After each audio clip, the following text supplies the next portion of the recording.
Barbara Plata. Yay. Barbara Plata. And we have a sexy guest. His name is George BONESAW Comer. That's BONESAW for all of you. Oh, yeah. Yeah, George. Thanks for having me on. I'm excited. Let's make podcast love. Let's have like a really podcast three-way. You know what I'm saying? All three of us is right now. And Tim always has to be all-time bottom. FYI. I think sure. I think if we want to increase viewership, like a Twitch stream, like if we show some titty, if it just kind of pops out or something like that, maybe if we all show our dicks on the count of three. That's right. I'm already not wearing pants. I haven't worn pants in any of our episodes. I mean, if it's working for you, keep it going, man. Don't turn. Well, I don't think it is working for it, man. Like no one pays attention to these things anymore. It's funny. We could whip our dicks out, and it would stay on YouTube. No one would flag it. No one would flag it. Do it. Yeah. Show your dick. Show your dick. No, guys, stop it. Stop it. Oh man, I love it. This is why I love George Comer. He's just a ball of fun, dude. Like I still remember the one time we were at Revolution Fighting Fitness. Shout out to everybody there. The funniest thing I've ever done was rolled with you, and I ended up pulling rubber guard on you. And you calling me out, just being like, "That's a bitch move, dude. Bitch move." Well, I mean, I don't even know. I feel like if I'm calling you a bitch, it's probably out of insecurities of my own. Yeah. Pressure and you get your rubber guard. That was my insecurities. I'm trying to make you feel insecure about that, but really, it's me who felt insecure about the rubber guard. I loved it though, because it made me funny because I didn't even intend to. It was like I saw my ankle and just went, "I must grab." George Comer is with us, the BONESAW. You can see him. And let's put your banner up that I made for you because we have production here. You can see at G Comer 4 on the social medias. I need to switch it up for my Bloody Mary reviews, but yes. I like it. Still, dude, I'm happy you're on. We've been talking about having you on for a while, so this is a great time. I just want to talk about Bloody Marys now. Yes. Bloody Mary. I'm actually going to mix it up a little bit, but I don't know. Just having fun with Instagram, whatever. Just trying to find some shtick that works or whatever. Just trying to have fun. Nothing too serious, but I enjoy it.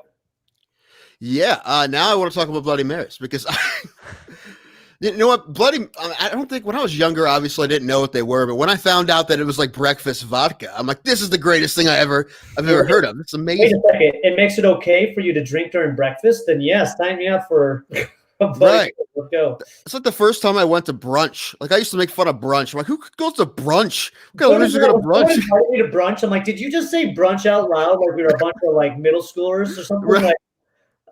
Right. Right. But then you realize that it's just people like, getting drunk in the morning and you're like, yeah, fucking eggs and vodka. This is amazing. Brunch is a shit. Yeah, it is a shit. And I'd like to say I brunch at a high level, like expert level. Like I go hard. Your Instagram videos, man, with the brunching, it's getting to a point where the hashtag influencer just deserves to be in every post you do. Like I do need to start doing it. This isn't arrogant, like going towards myself. Like I'm an influencer, guys.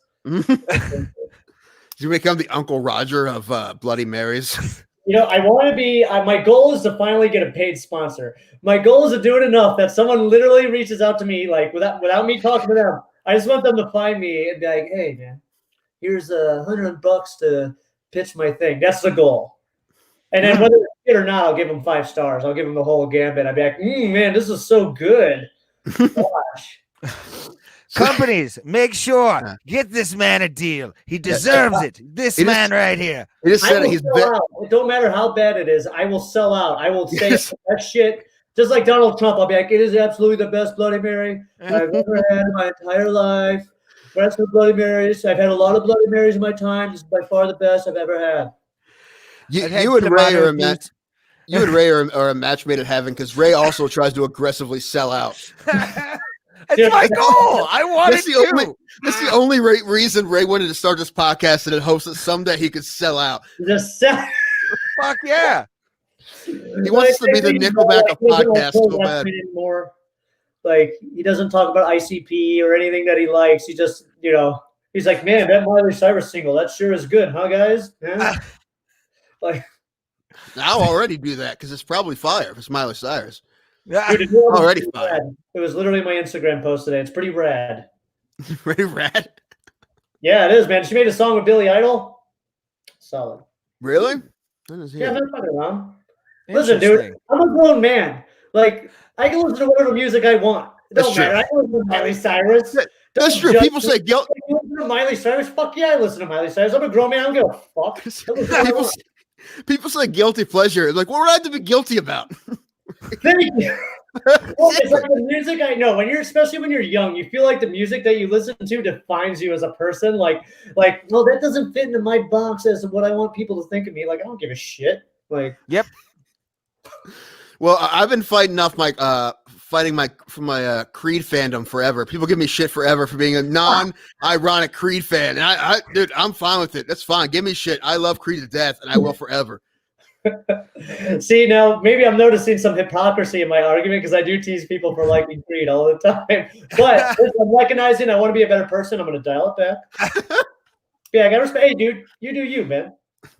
I just got reminded of that because Thursday there was a really bad halftime show at the Cowboys game. So the internet was getting blown up with that 2001 Creed halftime show. You see that thing? It's so amazing. They had a choir, man. And also, this is Thanksgiving after 9/11, right? The halftime of the Thanksgiving game in Dallas, America's team. Who do you have perform for America's team? America's band. All right? People forget how much they love Creed back in the day. They just don't want to admit it. Dude, Creed was massive. I mean, we're talking like a kind of a rock metal band that crossed over. Yeah, that was crazy. I mean, they were on every station. Yeah. Everyone, rock stations, pop stations. Q104 was playing them back in the day, and they're bland. They don't like playing anything new until it's run its course. They don't. It was nuts. They had these. You see those, Ray? You see those dudes in the ribbons?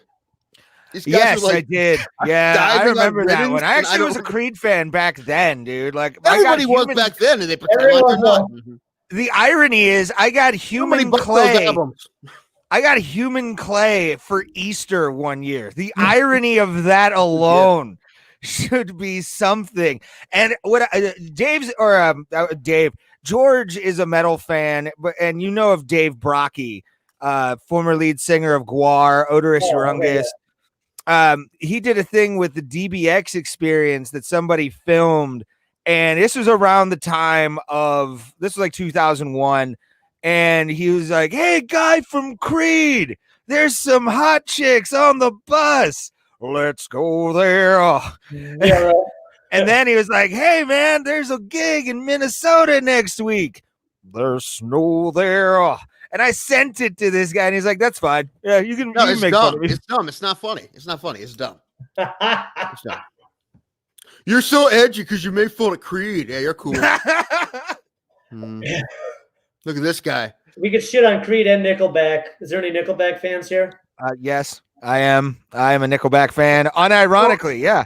I don't understand the comparison. It's not a comparison. Creed is a way lesser band than Nickelback.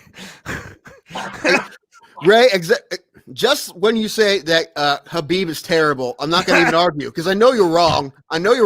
So why do I even have to argue with you? It's so stupid what you're saying. Why do I even argue with you? I feel like we have an explain your titty moment. I have to explain why. And George, if you don't know what explain your titty is, explain your titty. We throw it out every once in a while because of the weird stroke tit that Israel Adesanya had in his last fight. He had like a little bit of gynecomastia going on. A lot of beef heads were like going, oh, yeah, he's on steroids. He had gynecomastia and all this kind of stuff. So we have a thing. Anytime somebody has to explain something, it is explain your titty. This is what John Jones tweeted him, right? He's like, dude, explain your titty. That was what John Jones tweeted to him. I love it's the pot calling the kettle black. It's a great time for John Jones saying that. But like Khabib, explain your titty, Ray. What? I said you don't like Khabib. Please explain your titty. I do not like him as a person. So what it bleeds into is it just, if I don't like you as a person, you're trash to me and like all around. So I do it just to piss people off who love Habib, like, and love his wrestling, all that kind of stuff. Fantastic fighter, I will say that, or fantastic grappler, not a great fighter in my opinion. Great grappler. He definitely is like glue. He's definitely Sean Pauling himself every time he gets in that place. But I don't like him as a person. I don't like his religious views. I don't like any religious views. And Tim calls me Islamophobic, and it's just not true. I just don't like Habib. Mm-hmm, sure. So that's why I don't like the man. Is also the night when he has the biggest pay-per-view in UFC history, you jump in and cause a small-scale riot after winning. Stop it. Just take your belt and go home, you little loser. Yeah, it was kind of hilarious. No, I don't like that much either, Ray. But also, Ray tells me that all he does is lay and pray. I'm like, do you watch this guy fight? Did you see him fight Gaethje? Did you see anything he does? He doesn't lay and pray. This wasn't like, he's not like Clint Musser when he fought you back in the day. That's not lay and pray. Right. It's not. But no, he actually finishes people. Yes. I was telling Ray, I was at that fight. I was pretty sure it was at that fight when you fought. I saw you fight a bunch back in the day. I thought I saw you fight Clint back in the day. Oh, thank you. Yeah, that was actually that was my pro debut then. Hell yeah. What? Yeah. And then after that, Joey Holt finished his career. After that, he did that crazy flying knee. It was really it was kind of what Jorge Masvidal did to Ben Askren, like 7 years earlier. Dude, he kneed him so hard he fell over the top of him. Yeah, like he just like, boom, and he like fell over top of him. That's how, and then he was just out. Right, and his nose just went straight to the canvas. Yeah, that's crazy. How does that feel as a fighter when you can like put somebody on the mat like that? Like, is it a weird feeling? Is it also dependent on how you feel about that guy going into the fight? Like, I've always wondered that when it comes to like getting knockouts as a fighter of any level. Like when you get that, how do you? What's your reaction whenever you send somebody like that to the ground? Yeah, I'm with you. I got like one standing knockdown from a strike, but what for me it's just man, it was like because all the grappling, there's so much energy, so much effort. It's just so much energy to take that person down. But when you can just throw a right hand, whap, hit him, drop him, and then take him down and cover him, I'm like, that's so much easier, right? It's so much easier way to conserve your energy. Keep that gas tank, especially for me being a wrestler, like. In that fight in particular, it's like I know I'm going to take this guy down at least once. So if I got one from a right hand, tried to finish him, but then I kept him on the ground. So I still had that one takedown in my back pocket for later in the rounds. Nice. I like that, man. That's a good strategy, or a good way of thinking about that. I have to ask you this question though: how do you still talk to Kama Worthy, and how does it feel to have a win over him? Yeah, you know what? What's funny is how who would have thought that would be like the win of my career, huh? Like we talked a little bit right after, and like again, I haven't bugged him or jumped on the Kama Worthy bandwagon, since his success in the UFC or anything like that. But we talked a little bit, and I think we're going to try to do some cross training because he's from Pittsburgh, Western PA, so he's not too far. And especially when I was living out east, it wasn't as bad, but I haven't really touched base with him too much, for a little while. Had some social media presence with him and Mark Cherico, and that's pretty much it. But now it's kind of it gets brought up a few times. I appreciate it. Now when he has all the success and people talk about him, I'm like, well, hey, I happen to know a guy. You know what? I beat him. I also beat Chris Camozzi, who was also another who also went on to go into the UFC. He didn't have the success that Karma's been having. So I have wins over 2 UFC vets. I would. I was joking with Tim before you came into the room that it was like you'd be at a bar and all of a sudden you're like one of those dudes from Varsity Blues going, or not Varsity Blues, all the right moves. I should be up there, not him. No, not even that. It's like, I beat him. Yeah, he thinks he's tough. I got him in a rear naked, baby. Yeah, right. Speaking of Pat's blue ribbon, looking like complete redneck. There's some dude in Pennsylvania who has the best story like that, right? Because the guy had 2 amateur fights. He only had 1 win, and his 1 win was against Cody Garbrandt. Oh, someone like that small beat Cody Garbrandt, but we also know someone from Ohio beat Cody Garbrandt. He kind of seems like that's something that keeps coming around too. Hodge, yeah, Drill Hodge. Drill Hodge, yeah. I was there that night, man, because Cody brought tons of people, and that place was like a pin drop, man. When Drill knocked him out, that's on YouTube. I think if you just look up Cody Garbrandt getting knocked out, that's the first thing that comes up.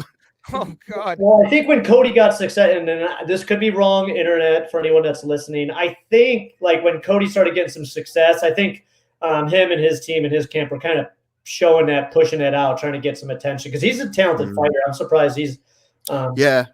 Drill, yeah. He's still fighting, I believe. Yeah, I know. I think, gosh, he's had so many fights back out. I can't remember. He told me once it was like a couple of years, like he's had like 4 fights back out, like last second or something ridiculous. What the fuck, man? Like, what? Why do guys do it? Like, is it just because they want to wait for the right fight, or do you get some guys? It is tough, and you're absolutely right. And like, we try to stay away from this. And I definitely, as a manager of my guys, I'm not going to have them bite off too much too early. There's definitely, I want my guys in like a step ladder, right? That they're, let's just, Ray, you're fighting, you turn pro. I want you going against someone who's 0-0 or 0-1 or something like that. And then next one, okay, 1-0 or 2-0, you go against someone like that. You have 3 wins. Let's go get someone who has like 3 wins, 4 wins and a loss, right? And you climb up. But then there's a lot of then you look at the style matchups and people want, that's the game, man. You want to be able to, you need to have a long career now at this point. They're not taking many, I don't know, unless you're incredibly talented. You have a longer career now. But, and that's the thing. Like, there's even in the UFC now guys who are fighting 4 or 5 times, a year.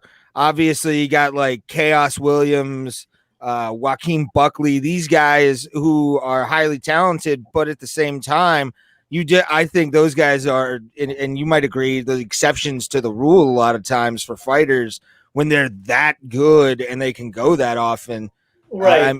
It's an interesting thing. Definitely out there. I don't want to say that they're not, but I mean, a lot of fighters now, when they're coming to the UFC, I mean, they have a pretty decent resume in comparison to like 6-7 years ago. You'd see people, with just a handful of pro wins in there. Now they already have 8, 9, 10 double-digit fights. Such as Kama Worthy, right? He wasn't a new pro going in there. Yeah, so.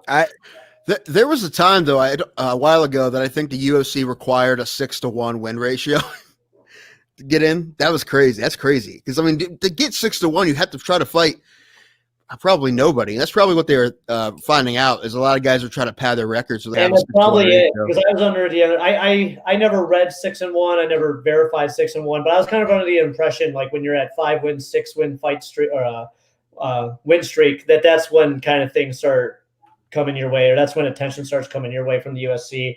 So so again, that's it. You're looking, gosh, I just don't think I match up well against that guy. So you dodge it, and then you take the one you think you match up against.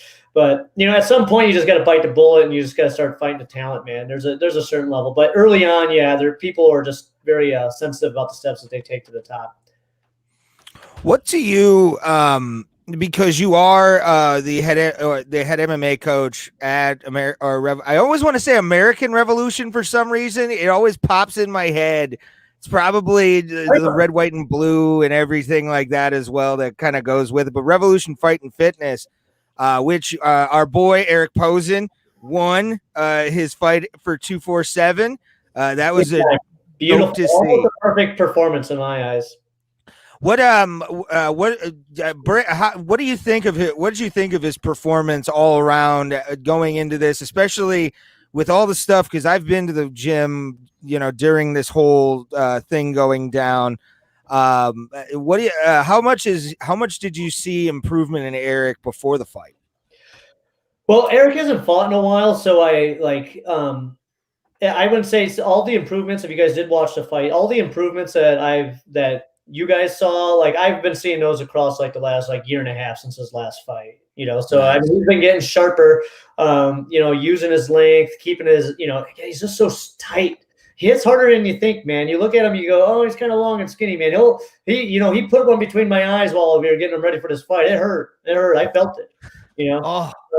But yeah, so I've been kind of watching it slow. It's like kind of like when you don't see someone's kid for a year and a half, I've been with them this whole time watching. So it's been a slow, gradual rise in skill. For everyone else, it's kind of like, here, boom, I haven't fought in a year and a half. Here it is, but it's been a beautiful thing though. I mean, he's one of the hardest workers that I know. Oh, yeah. Whenever I go to a Revolution Fight and Fitness with him and like roll with him or even like get an opportunity to like do anything to him, you can definitely tell that kid is solid fucking rock. It is a weird thing. Because like Rogan said on his podcast once about like the chimpanzee that like smacked him. Like that's how I feel with Eric. Like you feel the kid and you're like, oh shit, that is a deceiving stick figure. What the hell? Exactly. Like shit. Wow. I remember having him up against the cage when they were doing like the cycles, and I grabbed him and I went to kind of do like a short little high crotch, and I couldn't even like get between his leg. I'm like, are you fucking kidding me? And I was beat myself. Yeah. And I was just like, Jesus Christ, this kid's fucking solid as a rock. How the hell does a man this small do this? Right. He does great. I mean, he continues to sharpen his skills. So, I mean, that's part of being a martial artist is that it's never ending, you always get better. And that's what it is. I mean, he has a lot of, knockout victories. He has submission victories but he just keeps getting better and better and better. And that's what you need to do. And that's why he declared to go pro at the end of this fight. He did? I didn't know that. Yeah. Well, to be honest with you, I didn't know until the interview either. But I'm not against it because I knew he was at that level. I was, considering taking him to like some of those like hillbilly states where you're allowed to do head kicks and they don't care about rules and stuff like that. Get him ready. But he kind of said something kind of poetic, kind of cool that, got me on board. And that was when he started this journey of MMA, he was the first fight of the night. So his first fight, he was first fight of the night. And so he just thought it was right, to finish his end of his amateur career as the headliner last fight of the night. Hell yeah, man. Significant win, undoubtable, he just was a higher class fighter than nothing against that guy. He was a good guy, but I mean, it just clearly Eric was more than that guy could handle. Eric was next level. And that guy was no joke. So I think that was a fair, when he said that, we kind of like, what, did you know that? And I'm like, no, but you know what? It's fair. I think he's ready. Nice. That's cool. Can't wait. I'll be there for his first pro fight. I want to definitely be in the audience for that, to see Eric do that. Cause I think, like you said, there's a lot of next level shit he's getting into where you're like, yeah, I definitely think it's about that time to get him that ducats all day. And I agree. I mean, with him in comparison to some of the other fighters too, he's a lot longer. So, I mean, he's got some different weapons available to him. That's going to be interesting to coach and help develop. So that'd be fun. We kind of brought this up, I think, on our last podcast about longer fighters. And it seems that a lot of like longer fighters don't. And it was because of Chukagian, Caitlin Chukagian versus Cynthia Calvillo that happened last Saturday. Cynthia Calvillo was getting inside, and I thought honestly that Chukagian, being the longer fighter, could like hold her off. And do you see it? Like, why is it? Do you think that a lot of longer fighters don't like get in range that often? Is it a stand and bang kind of thing? What is it? I don't know if it's just sometimes people like to get in there and bang, man. I don't know. That's where it's fun. That's where it's exciting. But I taught class this morning, and this. It's kind of a joke, but it's also real because of what you're saying. And that is, it's called a reach advantage, not a reach disadvantage. Like use it, don't get wrong. Short people, I've been on the short end for a long time. It's like, listen, we're aware of that and we're doing what we can to get inside and to, take that advantage away from you. But I mean, to all long people, it's to their advantage. It's a reach advantage. I mean, I don't know. I don't know. I would say DC versus Stipe. Right? I mean, it's again, Stipe has that success when he's long, those nice long punches, man, flooring him, hitting him to the body, hitting him to the head, keeping him guessing. Right? DC getting inside, clipping him with those tight, short hooks, So, I mean, I don't know. It's interesting to me, man, when you watch like certain fighters and you could even say the Stefan Struve fight against Stipe, where Stefan Struve had a lot of the advantage there. That's why he took the fight, is because he was 7 foot and Stipe is like 6'5".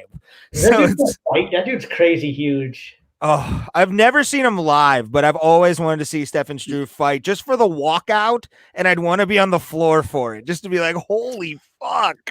I'd like to put him next to like the shortest fighter on the UFC roster together, because I remember like his head would stick up over the cage. I'm like, whoa. Yeah. I mean, he's fought guys like Roy Nelson and Mark Hunt, who's literally a foot shorter than he is. Yeah, wow. And those guys both beat him. So, I mean, yeah. He is knockoutable. Was it Hunt that threw that, or was it Nelson that threw that one punch at Struve that just put him on his face or put him on his back? I can't remember. Well, they both knocked him out. So they both come down and over top. That's what I would imagine. I can't remember. Yeah. That's exactly what it was. And he just popped. I can't remember who did it, but popped him with an overhand. It was sexy to watch. I'm not gonna lie. Those big guys, man. It's tough. Get underneath. Boom. I think Nelson folded him over. Yes. The crazy thing about Struve is he's so tall that he gets hit here, he'll just fold over. No, but you're talking about the reach advantage. That's why I was talking to Ray the other day. I give my buddy Andrew Law crap all the time because he's never been shorter than anyone he's fought. So I'm like, dude, why don't you just stay out there all day, like jab, jab? But he does kind of do that because once he gets in, he wants to grab you. He wants to grab you. He was at judo, I was going to say. So, I mean, right. If he develops that reach game, then he has 2 worlds to fight in, right? He has the advantage of 2 worlds. So if he gets his reach advantage, striking at the end of his punches, and then when you get in tight, he's got his judo and his grappling to fall back on. Mm-hmm. And he's definitely gotten better at it over the years, for sure. I mean, I think I was telling Ray about his Brandon Stuber fight when he was fighting in 100-degree gym and he couldn't even grab anybody because everybody was so sweaty.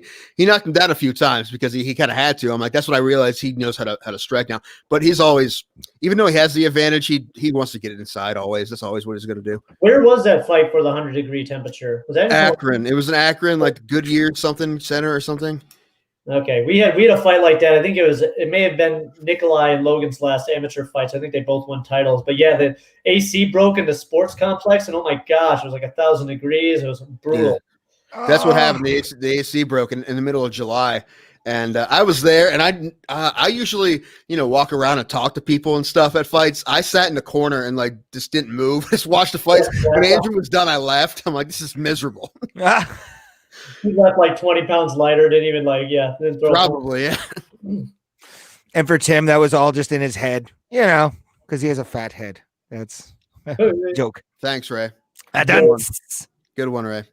I had to say something. Come on, this is something I want to talk to you about, right? Okay, first of all, you put fighting aside when you were winning, which is kind of strange, because you're like 6-2, right? And you only lost to really tough guys, and but then you went into coaching, and obviously you have a big passion for coaching. So I guess what went into the decision to kind of put fighting aside and kind of be a full-time coach? Wasn't easy. There was a little bit. I think. I mean, I could probably write a book on this. So if I'm going too far, and there's quite a few facets. I'll get into a couple. The first and easiest one that I could say that probably the quickest was definitely my aging 30-year-old body. And again, I get it. 30-year-old's not necessarily super old, but I just didn't do things, I think, when I was at a younger age to help prolong my athletic life. So all of a sudden, I'm just like, my hips are tight, my shoulders are tight. Suddenly when someone that prides himself for working so hard and someone that wants to just outwork the opponent, I want to make sure I won the fight beforehand by outworking them. Suddenly it was tough to get in that mindset because I'd be so sore. I'd be almost, out for, a day or two to recover, which wasn't something I was used to. I had to change my mindset. So really kind of, my inability to change my mindset and kind of change the way I train probably, hurt me there. The other one is kind of the emotional piece to it. And like you were mentioning, the 6-1 rule, and that was when I was on my way to, I think I was 5-1. Yeah, I lost my first fight and I was on a 5-fight win streak. And, so number 6 was coming, and, that took a lot of wind out of my sails emotionally. And I was actually going to retire then. And actually then, my coach at the time, said something that was cool to me. He's like, don't let someone retire on your own terms. So it was actually a year later that I did one more fight. And then kind of going back to what I said earlier about my body is that the third round was always my round. Always able to outwork everybody. And the third round, I was still game on. Let's go. I'm going to beat your ass like it's the first round. And that was the first time, if you look at the face-off photos and stuff, all of a sudden this kid is like way bigger than me. I was always considered like a stronger 55. This kid was like a head over me, thicker than me. He was huge. Like I looked like this little guy. I looked like a 45 fighting him. And in the third round, I was exhausted, holding on for my life. Like, I thank God I won the first and second round. I think I went to put a boot in and he put his arm, he threw me over top, and I was so exhausted at that point. I was like, that's kind of not very proud of my performance for the first time. I was just trying to survive the last, 2.5 minutes, and was like throwing up after the match. And I was like, there was a signal, George. That's it. You kind of had these ideas. Emotionally, it's taking a toll on you, and now your best round just left. So maybe not. Maybe it's time to, throw in the towel. Yeah, I can definitely see that. And you had, again, like I said, you've also beaten some people who have gone on to, success that you were obviously the better fighter in that, and you had a career to be, and you have a coaching career now, as we were just talking about Eric Posen, that speaks for itself. You have killers, Nikolai Gianti, for God's sake, Logan Urban. Yeah, super proud of all those guys. And don't get me wrong, sometimes, I still kick myself sometimes for not competing. And, I'm still trying to sneak into some jiu-jitsu tournaments, maybe some smokers and stuff like that, and just see what all is left in the tank. But, it's real rewarding, to watch those guys grow and develop. And, when those guys win, I feel like I win, as a coach now. So it's great. Well, you've recently did the Fuji tournament, I saw. Yeah. How was that? I always actually have wanted to get into that tournament and just kind of just do, like if they had white belts or blue belts, go for that division, because the casual white belt that I am, I only know enough probably to survive. That would be my thing. But yeah. They usually have different divisions, and depending if there's a lot of people, they usually have a pretty forgiving early level division. It's when it's a small tournament, they don't have the numbers to fill the brackets, that they take the newer guys and put them in with the more experienced guys to give a fuller bracket. But usually it's, in a lot of experiences that I've seen, it's usually pretty forgiving for people trying to learn, which is great, because it's not cool to put a white belt against someone. It's even like a purple belt, been doing it for like 6-7 years. They're gonna hose you pretty quick, and you're like, what the hell? I just paid $100 to get subbed in 20 seconds. That's not that great. So it's usually pretty forgiving. Nice. But it was a good time. That was like right as the COVID was hitting. They almost canceled it.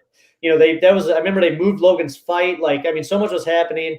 We went to the Gordon Ryan seminar afterwards. I think they said like 100 people dropped out, last second. But so they had no audience members. So that was kind of nice. It ran a little smoother. It wasn't so crowded. But it was good. I had a good day. I went 4-1.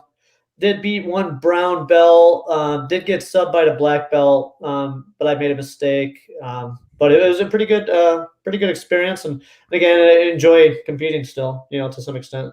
I was actually going to ask you: do you think once everything goes back to, somewhat of normalcy, do you think you see yourself doing more grappling tournaments just because of the low impact that it would have? Forgiving. It drives me nuts when people call them fights. It drives me fucking bananas. I'm like, you don't call them fights. Someone who hasn't been in an actual fight, like any UFC guy, is like, it's not the same. They're laughing, having a good time. Like, I'm just casually, I'm drinking a couple weeks before, being like, yeah, I'm gonna do the grappling tournament in a couple weeks. Like, dude, when you're a fight, it's like you're a fucking stone cold killer. You don't give a fuck about anything. You don't care about your friends, your family. You only care about yourself. You're ready to go in there. You just want to fight and train and eat good and be pissed off. It's not the same. It's just not the same.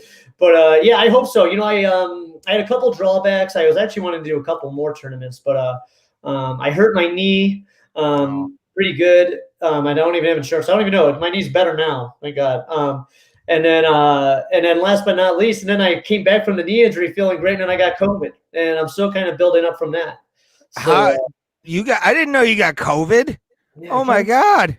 I kept it on the down low. Yeah. Definitely, man. I got it. I didn't really have, and I have really light symptoms. Okay. Almost to the extent that like it was funny. So literally, I was like driving to practice, and so I call Eric and Logan, or I texted them. I'm like, guys, this is embarrassing. Like, it's probably nothing, but I'd rather just be safe than sorry. And thank God too. This was a Tuesday class, so I mean, so I hadn't been at the gym for 3-4 days, and I'm like, it's probably nothing, but I'm gonna take today off and I'm gonna go do a COVID test. And then sure as hell, man, positive. Luckily for me, dude, it was like nothing. Like Good. of all the horror stories, if you guys have talked to anybody and they talk about like aches and pains and coughs and all that jazz, like I literally had none of that. I had like the most mild, symptoms. So I got a 2-week vacation from work, and I beat Zelda Breath of the Wild in 2 weeks. Nice. So that was it. But yeah, you know what though? I had to notice though, my gas tank, and that was a little while ago. I mean, that was probably shit, I don't know, 2 months ago, 3 months ago. It's been a minute, and yeah, still haven't gotten my gas back. So I don't know if that's a residual effect or if that's just a residual effect of sitting on my couch for 2 weeks playing Nintendo Switch, not doing anything. It might be. Say it could be. Yeah, there's some guys, some basketball players have problems with that, and Cody Garbrandt, I guess, has had really bad issues with COVID. I heard that. Yeah, I heard that. Like he's having prolonged. Like, and then they say that.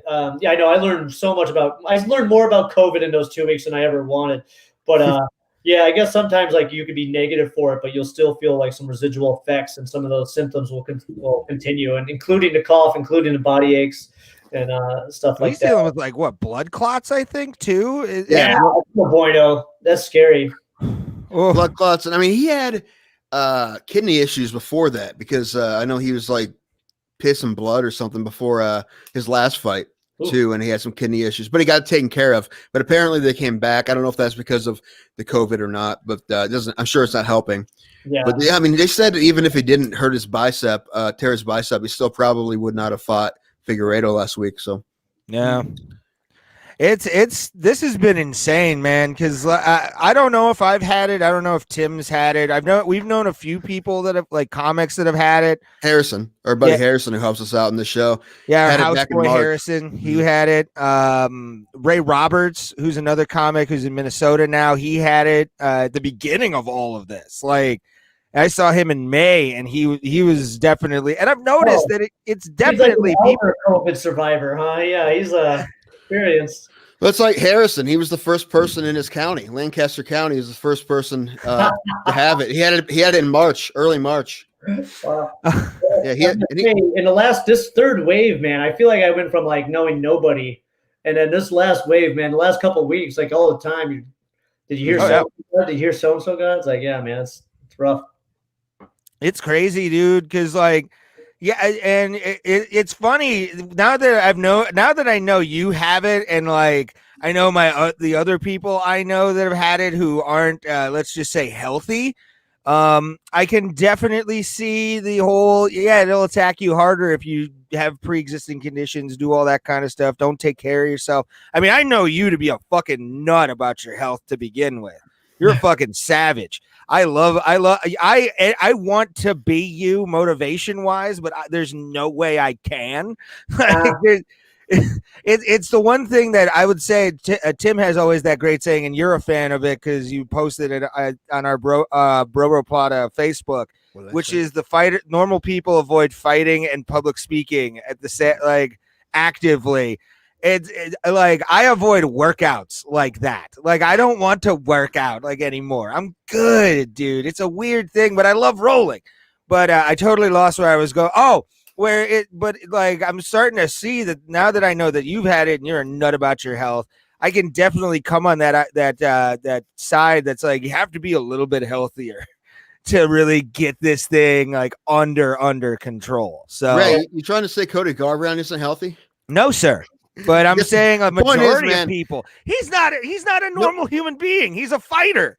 There's a difference. He's not a normal human being, man. I knew that when I knew him when he lived down here, dude. He's a different kind of guy. Not a bad kidney thing, too. What's wrong with having a stronger immune system? What's wrong with being healthier? I mean, I don't get anywhere where like, I got cancer. I'm glad I was unhealthy. I'm glad I'm blowing Coke and eating cheeseburgers all week. I mean, so it just becomes a lifestyle after a while. And cheeseburger. I think a lot of habits were formed when I was young, and I was trying to have success in the sport, and was motivated by that. So a lot of that just kind of carries over. And same with coming to the gym. Like I'm just so used to going all the time. It's like, I don't even really think about it. I'm just like, it's Monday, 6 o'clock, time to go to the gym. And I don't even I just go. I just get in the car. Like it's not really a decision that I make. I just do it, unless I'm feeling like total hell. But otherwise, yeah, I'm there.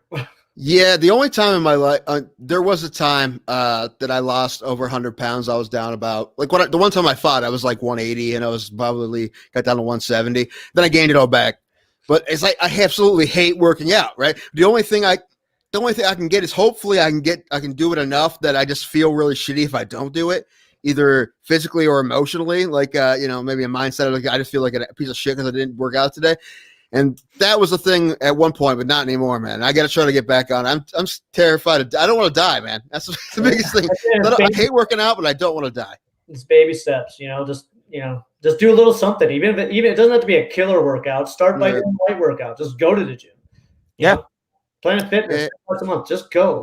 And push it out a couple times. All right, fuck it. Let's leave. Put your headphones on. Play some music that you like. Play some Creed. And it's a curl, and then and just make yourself, even when you don't feel like it. And I notice this too. It's like the best I feel after a workout is after a workout I completed that I didn't want to do. So I felt like hell, and I just forced myself to do it. And then I left, and I'm like, man, I feel great. It probably wouldn't have felt that great if I would have stayed home and played video games. I felt great that I accomplished something still. So. Do you know how many times when we were at Griffin Raw, I didn't want to go into class and I just had to force my ass to go because I had a day where I was in crawl spaces all day. That's a workout. I always tell people when you want to get into something that's low energy, and people, and you can attest to this. Like a lot of people, when they hear like jujitsu, wrestling, all that kind of stuff, you're learning. Most of your time is spent either on your back or on top of somebody, just learning a certain thing. It's not like high. It's not high energy until the actual rolling happens. Yeah. So that's something I've always told people. It's like, dude, just go to a grappling class. You're basically laying around for an hour, not doing anything but possibly getting choked if the person understands. If you're both newbies, you're both learning. Who cares? They're not going to snap your neck. Yeah. That's not judo, man. Judo, you're a ragdoll the whole time. Half the class you're a ragdoll for other people to throw you around, man. Yeah. And if you don't get to throw right, you land on your head and crap. And and you're also just falling to the ground 20 times right now. Yeah. The whole class is just falling down and getting up. And if you don't work out that much, dude, there's people that puke at their first judo class because they just fall down, just gets down and up the whole time. Like, Andrew's trying to get me to go back, and I'm like, dude, I will die. Just do jujitsu, my back will snap. And Andrew probably wouldn't like me saying this, but I don't know, man. I don't know if judo is a class for older people to get into. That's no. For some people still call jiu-jitsu the gentle art, so you can kind of join there, a little older, keep it a little chill, keep your practice a little more chill. But judo, you're getting smashed to the floor. There's Oh no, I'm not saying go into goddamn judo or aikido. Like go to jujitsu or like wrestling, and you'll be fine. Because it's most of the time you're not doing anything until after class when you start implementing what you've learned. That's to me. That's why I judo. I would never want to get into that because, like Tim, I'd probably get dumped on my skull. And I forget who it was. Who's the judo guy from Revolution that used to come a lot to classes? He left. I haven't seen him in a while. His name's Michael Chino, though. Great guy. Yeah, that he did a judo throw on pretty much everybody. That one of the days I was there, and we talked with Andrew Law about it. It was the scariest thing I've ever experienced in my life, just because of the ease that I went over. He beat me to it, and that's what's great, and especially learning from him. He's such a small guy. And he's just taking these humongous dudes and just sending them flying, and it shows you how important your technique is. Mm-hmm. And not to mention how finesse that sport of judo is, man. I don't think people realize that. That and wrestling, I don't think people realize the needle that these guys are threading with their technique. You know? Yeah. Those guys throw me like I'm nothing. It's crazy. And it's so because you're on your feet. Next thing you know, you're on your back. You don't really know what happened. Yeah, you're like, what? Ow! Why is my chest hurt? Yeah, right. Right. Oh yeah. That's why it's always fun to watch judo guys fight non-judo guys at MMA because they're not used to those takedowns and they think they have good takedown defense, but it's a different kind of takedown defense. Then all of a sudden they're in the air and they didn't really know what happened. I mean, Andrew's done that to guys all the time, and it's fun to watch. He does. I know. I think Andrew teaches like the same days I teach class because I was trying to get him up a couple times. But yeah, like he'll try sweeping. Like when you're walking, you're striking. He's trying to sweep that front foot out. I think that's so cool. Mm-hmm. I'd like to, have him teach that a little bit more because I was watching him do it one time. He came up on a Saturday to spar Logan, and he was doing. I'm like, oh, that's a little dirty. It's low risk, high reward. Not hurting anything. So I'd love to learn more about that, but unfortunately. Andrew, get to Revolution. Get there. Come and teach. What we need to do, Andrew, is that I think we coach on the same days. Is that we'll just swap, right? Like you can coach at Rev. I'll go down there to New Philly. Was it 720? Is that his team? 250. 250. 250. Yeah. I'll go down there to 250. We'll do like a George day down there, and you could do a Andrew day up north, and then our students can help teach us when we come back around. There we go. So we have it covered. He'll do that. I know he'll do that. And I would definitely, because I've never met Andrew, so I definitely want to go up or go that day that he's there, and possibly have Tim there so I can roll with Tim. That would be a fun day. Why would I go up there when George is coming down here? That gym is 10 minutes away from me. Not even. It's like 5-minute drive. Because I would be there, silly. Here, I'll say that, man. How far away? What is that? 2 hours away? It's like right. Hour and a half. Yeah. Yeah, Raiders came down last weekend. About an hour and a half, probably, depending on where you are. Yeah, it is kind of a haul. It's definitely good wine, though. If you're into wine, New Philly and Dover have fantastic wineries. I will say that. I tried down there once, gosh, like 10 years ago. Cody Garbrandt was still an amateur because I remember I worked out with him, and it was like in some garage with like a wood heater down there. It's probably his uncle's house. But yeah, I don't know. That was the only time I was down there training. I think I probably know where that is actually, because as I've worked out that. Was there a cage in there? Let's say that again. Was there a cage in there? No. Okay, maybe there's somewhere else. There's a garage around here. They had a cage in. They had some. Andrew used to train there too, and Cody would come around. I don't know if they still have it in there, but I don't know. 2 rooms, like wrestling mats, and one of them clearly had like a straight up wood heater. That's like, awesome. Yeah, like throw some wood, and then that was heating the place. Doesn't work. Tuscarawas County is filled with makeshift gyms. They pop up everywhere. George, we have a question that we always ask our guests because it's all we're going to end at 4:30 today. And I'm going to let Tim, he always asks, I make him ask this question every time. He wants to know who the biggest bitch is you ever fought.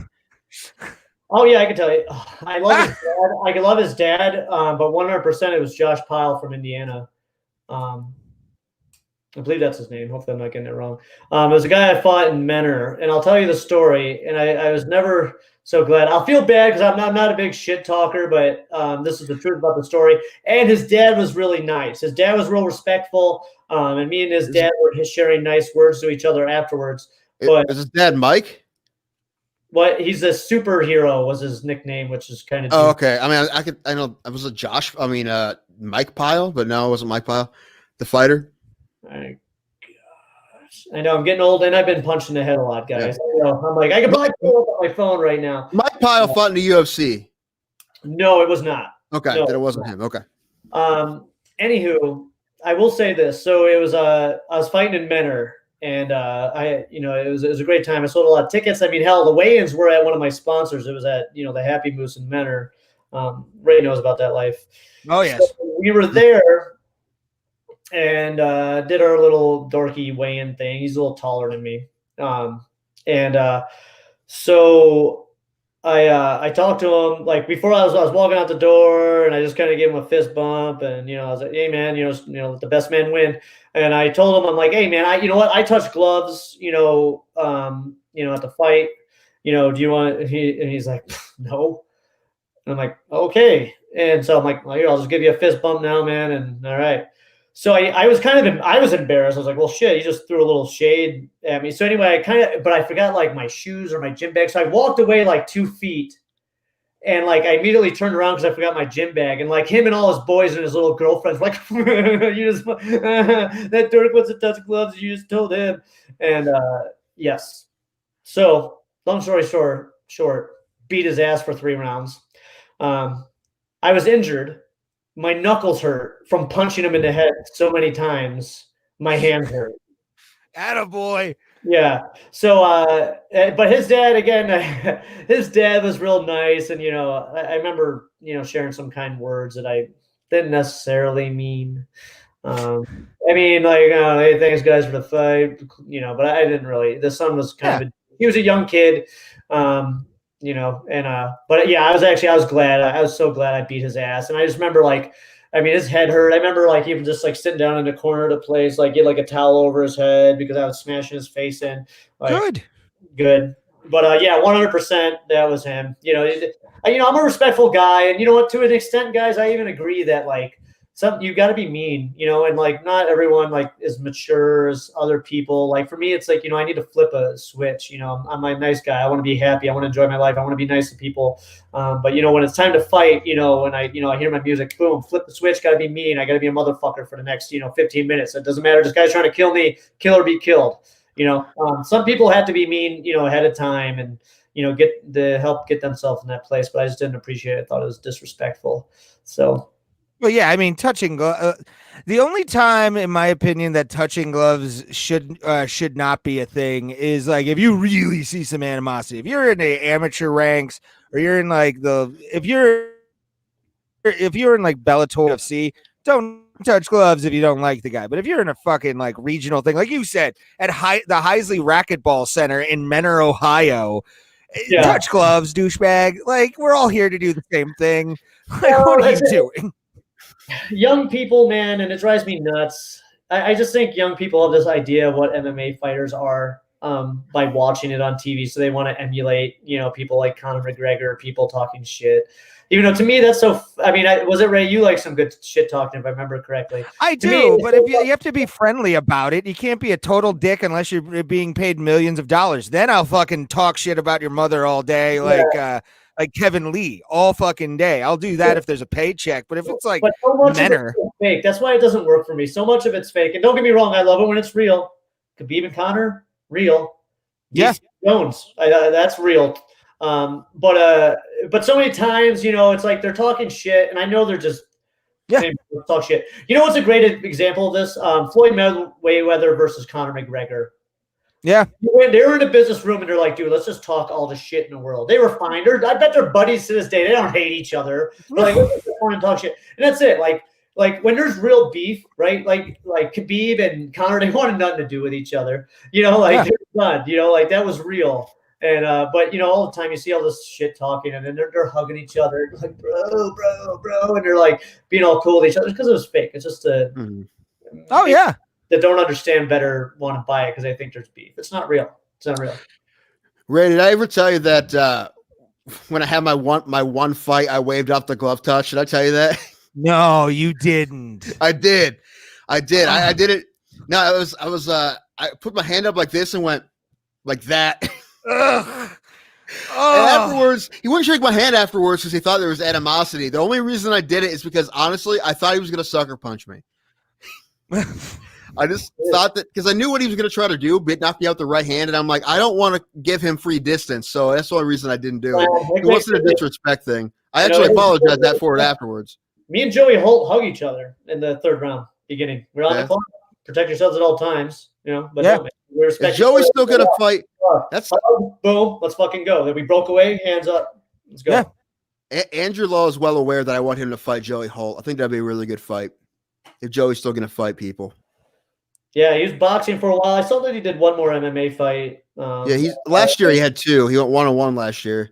He had a couple years off too, but then he came back and won one, and then he went. I think he went out in Vegas and lost one to a tough guy, a really slick guy who choked him out. But if he's still fighting MMA like next year, I think that'd be a great fight for him, Andrew. I would love to see that fight. As far as guys in the area in Ohio, Yeah, whatever, we'll see. He told us he's not going to fight till like September, Andrew. So didn't he get hurt? Is that public knowledge? yes, that he got hurt. I won't say how. I won't say what happened because he didn't say what happened on our podcast. He didn't want to talk about it because he didn't want anyone to know. But I know what it is. But I mean, he'd tell you if you asked him. But it's yeah. No, I know. Yeah, it's fine. Okay. No worries. All right. Well, we're gonna end the Bro Plata podcast as of right fucking now. Why? Because I have to drive to Cuyahoga Falls to perform with the lovely JJ Johnson and Spider Jones. That's gonna be go check that out tonight. Showtime 6:30 and 8:30. George, do you have anything to plug? Any fighters that have fights coming up? I all our fighters' fights. I mean, it's few and far between right now. So I mean, I've really got my hands full as a manager right now to try to get these guys in these fights. We might have Nikolai on deck. Nice. Trying to get Logan fights. I mean, we're always trying right now. I mean, we're just at a standstill. Come check out our gym, man. We have a good time. If you're around the Euclid area, Cleveland area, come check us out, man. You know, you get a week free. Come and just see if you vibe with us, man. See if you like the people. See if you like the coaches. See if you like, our shtick. So come check us out. Have some fun. Yeah, that's all I got, man. I've always loved going there. The gym itself, and I've told you this many times, it's always welcoming. There's never a meathead mentality at this place. It's sadly a stereotype that goes with MMA gyms, but it's one of the chillest places I've ever been. You want to see go watch a pay-per-view at a bar and see how they know nothing about. It's awful. It's awful. Exactly. But one thing I love that, when we started this gym is that, being more in control of our gym culture and, kind of building on that as a really kind of almost like a pillar. Our gym is, man. It's just having this, amazing culture where people are there to support each other and get better, and we're all under this umbrella of, MMA and fitness, and combat sports. So it's a beautiful thing. And gosh, I mean, today I finished class, and some of the experienced guys were just hanging out while I was, mopping around them, just hanging out, helping the new guys, teaching them shit. And it's just like, this is why I do that. Thank you, Lord. Yeah. It's a great place, man. And I've been in a few places, and luckily every single time I've always had people that are really cool, willing to show you new things. If you're not understanding something, you're usually a guy that can correct it very easily, which is always nice, man. So yeah. I would say not to toot my own horn, and I'm not saying I'm like the perfect, but I started off as a coach teaching intros and teaching first timers. So that's actually what I have the most experience in. And like I was like teaching people today for their first time, and it's like I'm at this point there's like very few questions that I'm not used to coming from a first timer, or a mistake that's coming from a first timer. So getting there. You need to have Nikolai and Logan on. I've wanted to get Logan on, and Nikolai I definitely want on because I want to show the mustache photos when he had his awful cop stash. He has it now, and I keep begging him to shave off. So when he comes on, if he has his mustache, you could be like, "Hey, I heard George gives you shit about your mustache," and then write him for it. Absolutely. And we've had Master Ken on, so we've already had the greatest mustache to ever exist, so we can always compare Nikolai's to the sexiness that is Master Ken. All right, George, thank you for being on, my friend. Yeah, man, thanks a lot, brother. We really appreciate it, man. Thank you guys anytime. If you guys ever need any help on any of these, let me know. I'm always game. I love you guys. Absolutely, thanks, man. brother. You too, brother. Look forward to meeting you in person eventually. Yeah, hopefully. Likewise, man. That'll be cool. So. All right, brother. All right, guys. Thank you for watching Bro Plata. Like I said, Funny Stop is where I'll be tonight. I appreciate everybody. Tim Danko, are you going to be anywhere besides your basement? Probably not, man. I don't know. I might come up and see you. I don't know. I haven't decided yet. Okay. Yeah. I'm feeling like it. I don't know. You know what? Wait, that story you told me about how bad it was made it seem intriguing. Yes. Come and have a fun time. Let's see some people fail. Woohoo! Comedy. and MMA together. We are the Bro Plata. And until next time, we will see you at the Kumite, motherfuckers. Later. Boom. And the broadcast